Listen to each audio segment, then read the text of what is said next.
My opening take, it's been a very defensive free agency for the Patriots.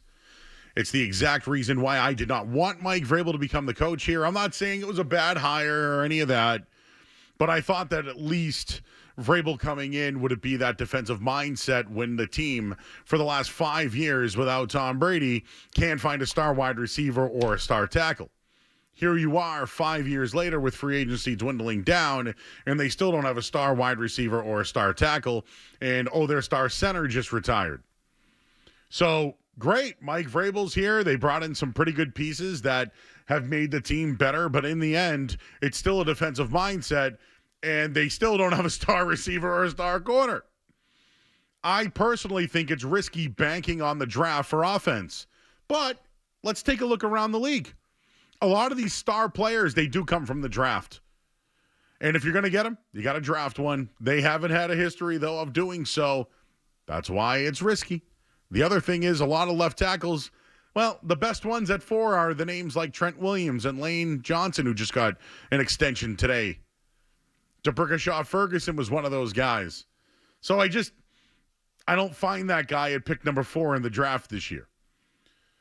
But 5 years ago, today is the date that Tom Brady left for Tampa Bay. And there's just some interesting offensive numbers regarding the Patriots offense in those 84 games since Brady has moved on.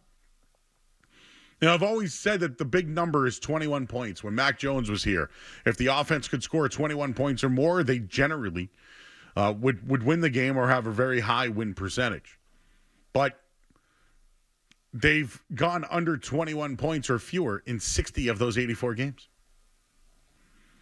So that's an average of 12 games per season. And here they are now with free agency and don't have a star wide receiver, a number 1 wide receiver, or a left tackle. But they weren't interested in certain wide receivers like DK Metcalf and Cooper Kupp. Tom Brady left 5 years ago today. They still haven't filled the void. That's unacceptable. And again, everyone wanted Mike Vrabel, right? You wanted Vrabel to come in. You're familiar with it. I'm not going to fault the guy for something that hasn't happened yet, but what hasn't happened yet is a star wide receiver or a left tackle on St. Patrick's Day 5 years ago to the date that Tom Brady left. So now they've missed out on every wide receiver. And, of course, now you're seeing from Mass Live that the Patriots have interest in Travis Hunter. They've missed out on every wide receiver possible, and they landed on Mac Hollins. That's the receiver they brought in. They've missed out on everybody. Now they'll look to fill the void in the draft. I mean, just think of some of these teams and what they have with their wide receivers. Like A.J. Brown and Devontae Smith on a championship team. They make $100 million less than what Jamar Chase and T. Higgins just got with Cincinnati, but Joe Burrow wanted both receivers. They've invested now in the 2 guys that they've drafted with Joe Burrow. And I'm almost fine with it. Yeah, I don't know who's going to play defense for him. But I don't know, these star wide receivers in the spot, it seems to be working for these teams. But the report now is the Patriots consider Travis Hunter the best corner and best wide receiver in the draft. I wanted to just mention one more thing, and I think I saw Greg Bedard mention something about it today, but I was thinking about this. 49ers wide receiver Brandon Ayuk's due a $23 million roster bonus on April 1st. That's 2 weeks from today. If they plan to move him before the season, are the Patriots in the mix on a trade here? Because the reports at the time were they would spend that kind of money. For the Patriots, it's $23 million. They didn't want to do it with Cooper Kupp at 15. Will they do it at Brandon Ayuk at 23? When the reports were they were interested in paying $40 million a year. So they have a chance to get that kind of guy if they want to. I just don't think they're going to. So again, 5 years ago today, they still don't have a guy. They still don't have a left tackle. And just the wide receiver market, by the way, has now eclipsed $40 million per year. So if you're a star wide receiver, now the number's 40. Jefferson got his big money last year. Now it's Chase. The Houston Texans today, what'd they do? Derek Stingley gets 3 years and $90 million in an extension. $89 million of that is guaranteed. So who do I look at now as potentially extension eligible next year? I'll tell you who that is in a minute. But Stingley's 23 years old. It's now 5 years and $113 million. His deal's through 2029.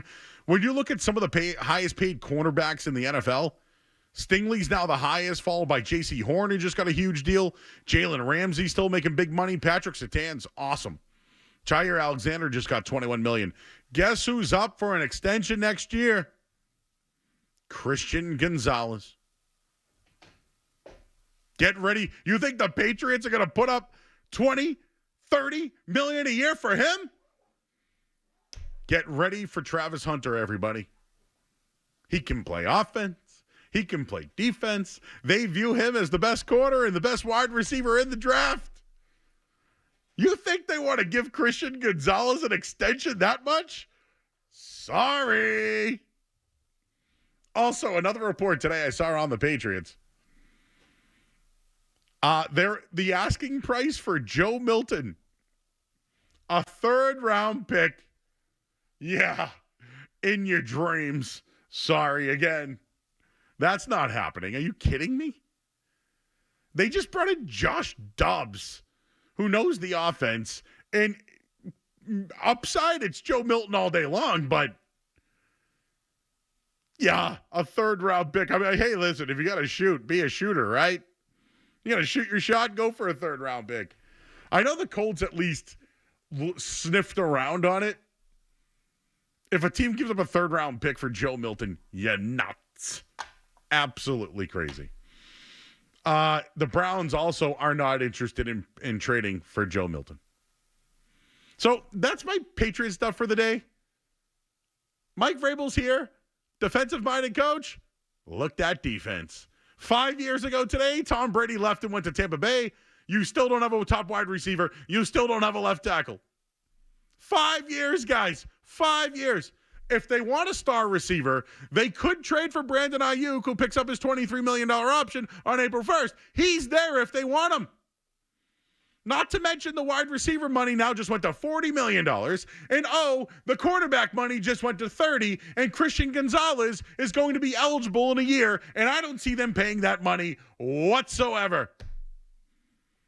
Their best option is Travis Hunter in the draft.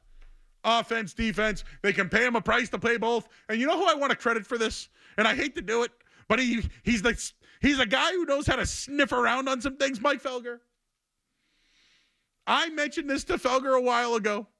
Offense, defense. And Mike goes, oh, this is great. They can pay him a certain amount and they get the best receiver. Oh, it's so beautiful. The Patriots don't want to pay for a receiver and probably won't pay the extension for Gonzalez, but they can do it all with Travis Hunter. It's happening, people. That's where they're going in the draft. I'm in. Heisman Trophy winner, star power. I think he's outstanding. I'm getting ready for the Travis Hunter era, everybody. If you like that clip, check out more videos from my show, The Joe Murray Show, here. For more Patriots analysis and opinion, hit this playlist. And for all the latest from the Sports Hub, download the app at 985thesportshub.com.